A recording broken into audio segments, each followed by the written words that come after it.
Shalom. Welcome back.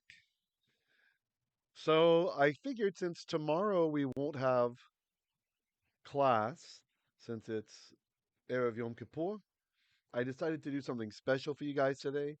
I wasn't able to totally finish it up, sorry, so a little bit of it is still in the storyboarding stage. The pictures don't look that amazing yet. I didn't. Anyway, but still, I think we can have fun with it. אדוני אדוננו כן יהי רצון, כי ביום הזה אנחנו יכולים ללמוד טוב בעיניך. בי אבא, תשלח נא את רוחך עלינו, ותעזר נא את כל תלמידיי, בזכות ישוע HaMashiach. All right, here we are. Let us do it. Oh, I wonder if that's going to be hard to see my mouse pointer. That's fine. We'll use it. I'm worried I'll slow down my system too much if I do something else there. All right, so here we are. This is Exodus chapter 32. We're continuing with our directed Hebrew immersion. And here we have the first part of verse 20. So let me just scan that. Vayikach et ha'egel asher asu. Vayikach. This is, of course, the verb lakach. That's Moshe, by the way, in case you're wondering. Moses with that kind of funny big wooden sledgehammer. It's just storyboarding. It's just planning. The final thing is going to look much cooler. Anyway, then Yilkach. There's a lamed inside of that kuf over there. Lamed. So lakach is to take. Yilkach became yikach. He is taking or he will take. It's an imperfect. And then the Vav conversive, da da da da, that changes it to va yu kach. Perfect. And he took, or then he took, so he took. Et. We don't translate. The definite direct object marker. Ha, the egel. Egel. Ayin gimel lamed. The calf. Vayikach et ha-egel. Then he took the calf. Asher aleph shin resh. This is the relative pronoun, which rasu. So this is from the verb rasa. Ayin, sin, hey. And with verbs that end in hey, what happens? The hey goes away. So we're left just with the ayin and the sin. The blue oo is for they. So perfect verbs with an oo at the end, it means they did whatever it is. So rasu, the verb rasa can mean to do or to make. It can sometimes mean prepare or whatever too, depending on context. So vayikach et ha'egel, so he took the calf, asher which rasu they made. Any comments or questions? You guys doing okay? All right. Also, apologies. I'm not sure how attentive I will be able to be with the class tonight. Hopefully, I'm here with you and I'm able to interact with you. If not, then please help each other. Tomorrow night is Yom Kippur. So, all right, let's continue. There's a nicer looking one, right? Ooh, I don't want to be close to that thing. It'll get me out of here. Hold on. Let's do a Mave move.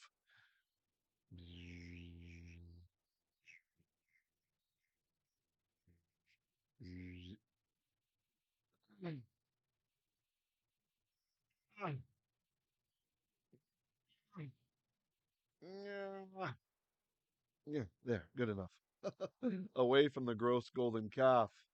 All right, so let's continue on with, I believe it's verse 20 we are on, right?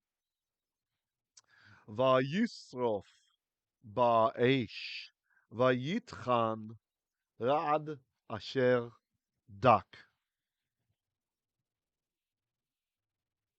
Oops, I'm sorry, I had the mouse in the wrong place. Okay.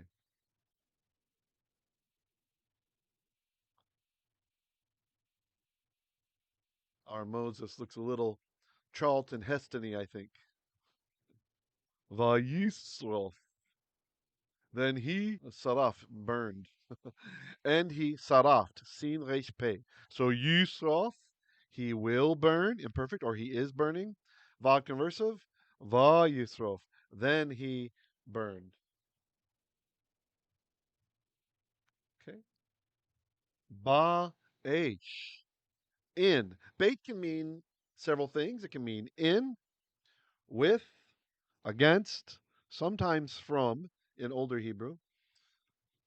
So here, it could either be in or it could be with.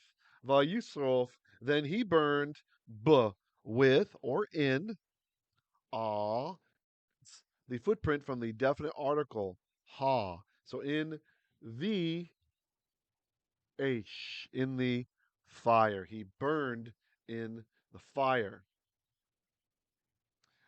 Vayit chan. Tet chet nun. This is to grind, like in a mortar or something. So yit chan, he is grinding or he will grind as an imperfect. But then we have the vav conversive da da da da va va yit chan. Then he ground, and the idea is rad. I mean, pardon me. The idea is the angle, right? The calf. Rad ayin dalit until asher when dak dalit kuf, like pulverized or dust particles. Okay, let me zoom out a bit. Any comments or questions with what Moshe Rabbeinu was doing there? He ain't joking around. The people are watching on. Look at this guy.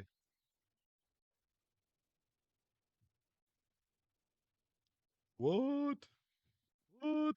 It's like I gave my I gave my earrings for that, my nose ring or whatever for that, my bracelets. Remember, we have a tradition. I don't know how many of you are aware of this. There are many Jewish men, including myself, who do not wear jewelry. And does anybody know the reason why? Why is it that we do not wear jewelry? What's going on? I'll give you a moment to answer. I'm going to take a quick drink.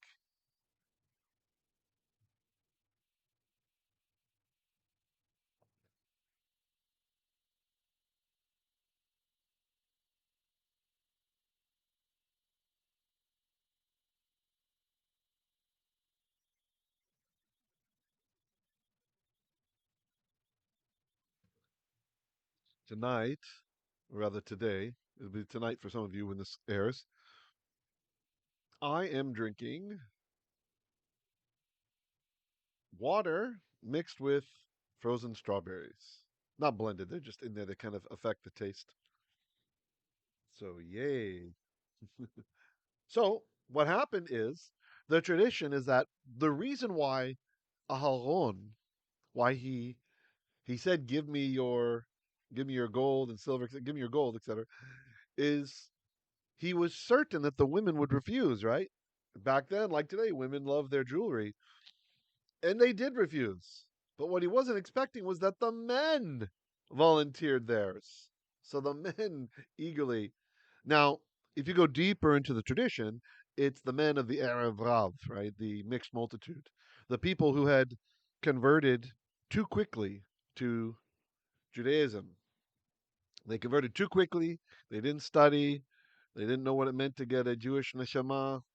They didn't learn the Torah well, and that's why this confusion and madness happened. So, all right. So to this day, many Jewish men will not wear jewelry. We don't deserve it. don't don't want to do that again.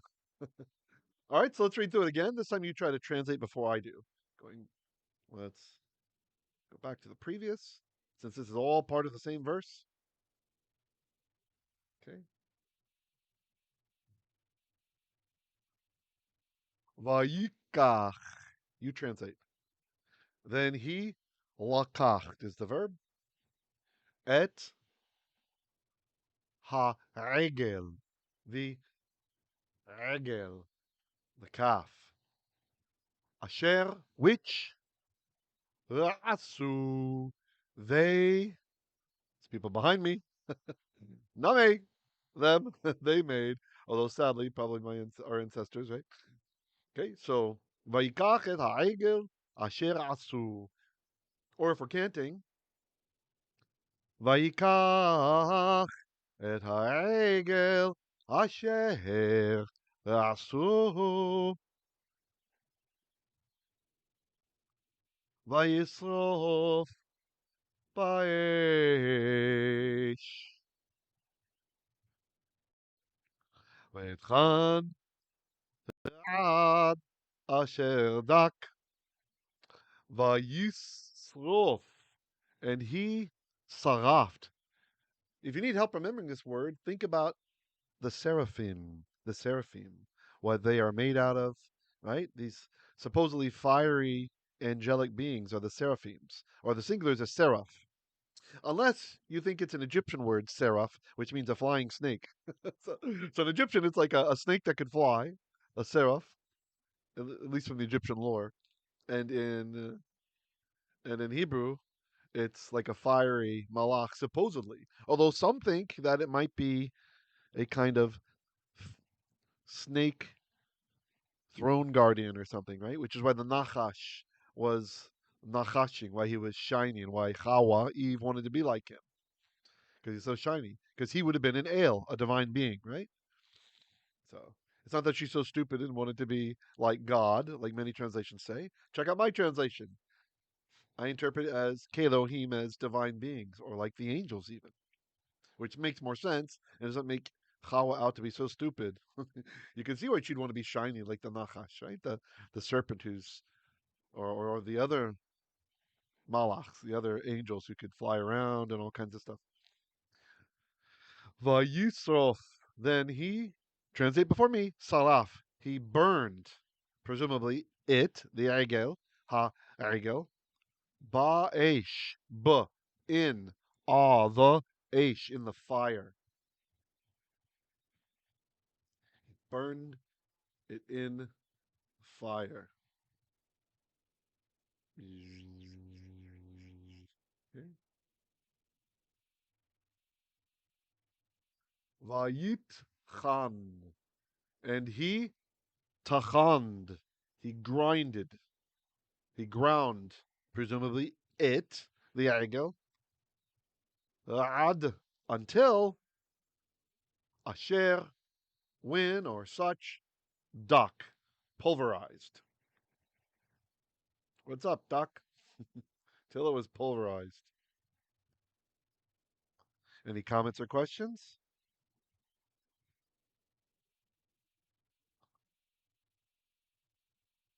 Okay, and then let me see. So I think this is probably the point where we're going to stop the free preview, try to give you about half of the lesson.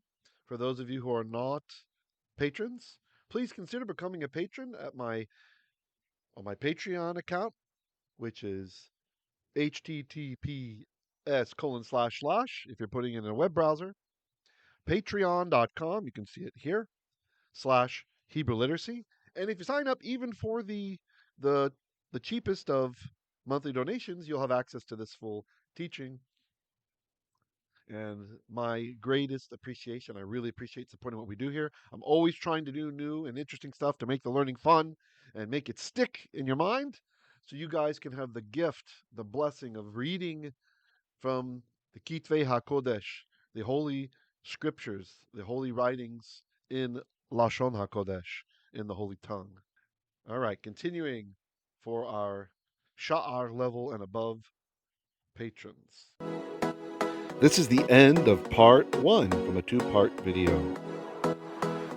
This video was proudly Israeli made and edited. Am Yisrael Chai, Od Avinu Chai. Tikkun Olam, repair the world. Do your part to reduce suffering among humans and animals. Shalom.